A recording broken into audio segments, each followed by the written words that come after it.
The product that you choose to sell may be the make it or break it for your business. I'm John from Virum E-commerce, and today I'll be showing you how we consistently find our 6 and 7 figure winning products. It's the first step to starting a successful dropshipping business, and I'll be going over it step by step, so follow along closely. Let's get to it. So what does a winning product look like? I think there are a lot of misconceptions when it comes to what a winning product looks like. Having done over 7 figures in ad spend, testing various products in a wide range of niches, we've come up with a checklist of things to look out for. Basically, your product must satisfy all of the following. 1, it has a problem-solving factor or wow factor trait. 2, it can be sold for at least $30. And 3, it can be sold with margins of at least 250 to 300%. Now, let me explain why we picked these criteria. When it comes to the types of winning products, we've identified 2 different types: problem-solving products and wow factor products.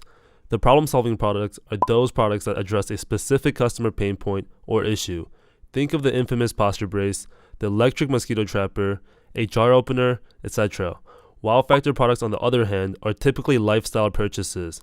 These are products that have intrinsic characteristics that impress the audience and create a desire to buy. Examples may include clothing, a moon lamp, jewelry, and gadgets. We have had success with both types of products.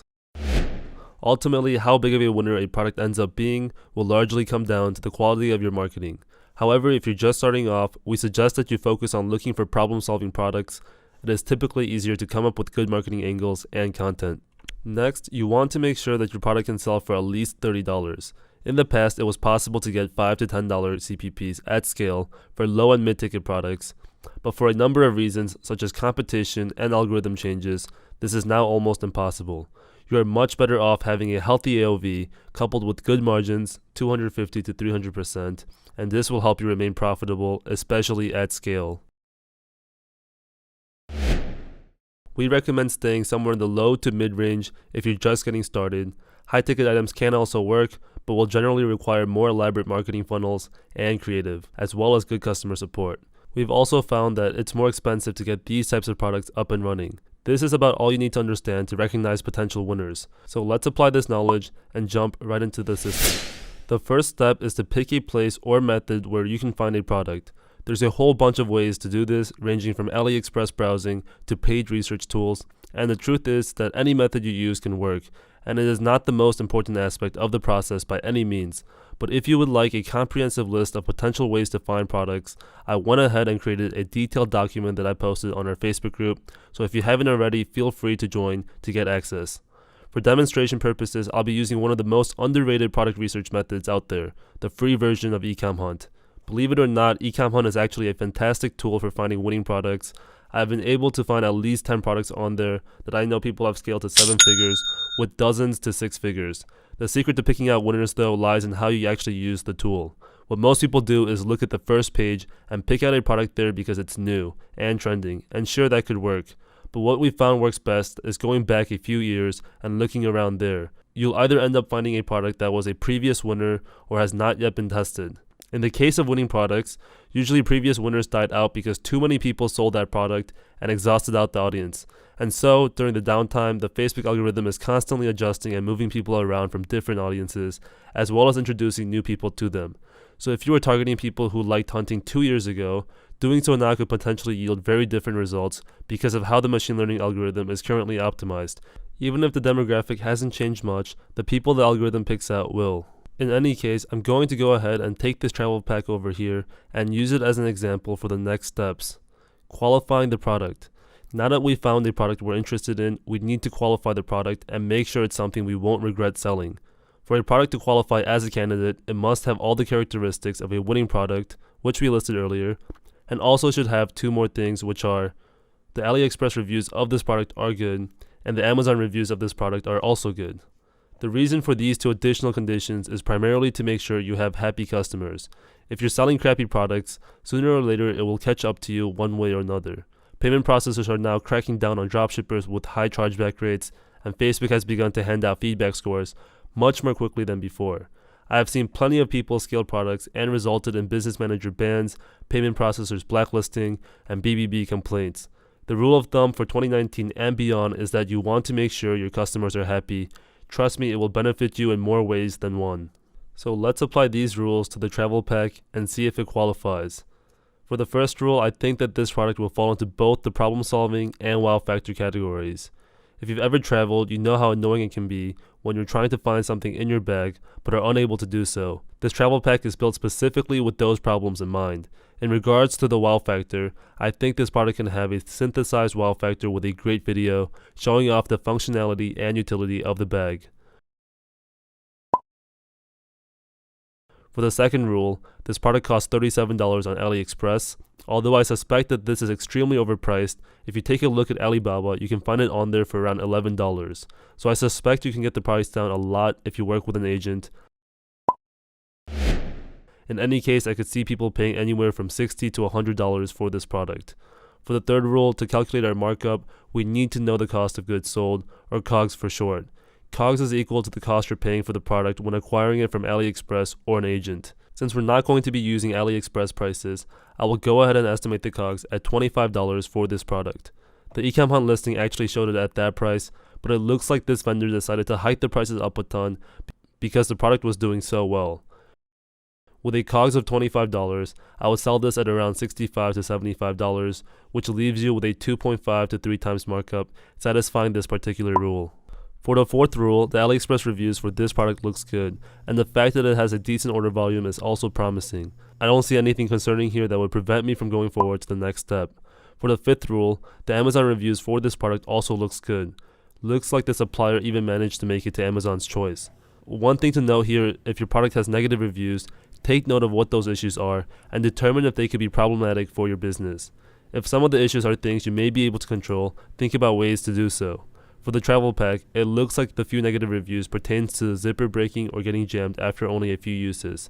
This can likely be avoided through quality inspection prior to shipment and by having a generous return and reship policy to handle cases that may slip through the cracks. If you've made it this far, you are now ready to move on to step 3, which is ordering your product for evaluation. These days, we strongly recommend ordering the product before launching your store. Once again, the goal is to make sure your customers will have a positive experience, and the best thing you can do to ensure this is to inspect the product and vet it yourself. If you're based in the US like we are, we recommend buying your product from Amazon with 2-day prime shipping, if available. The benefit here is that you can return a product within 30 days of receiving it for any reason, so long as you don't damage it. Returns are usually free as well. You just drop them off at an Amazon pickup point near you, depending on which state you live in. For people based outside the US who can't get their products in a day or two, although we strongly recommend you purchase the product on AliExpress and wait until it arrives, you may choose to either skip this step or order it and actually run your store before it arrives. This is risky, especially if your product has mixed reviews, but a combination of good product reviews and common sense on your end will decrease the likelihood of disaster if you choose to go this way. Alright, I've gone ahead and ordered the product off Amazon with free 2-day prime shipping, and once it arrives, I will walk you guys through the step 4 of the process, which is evaluating the product yourself.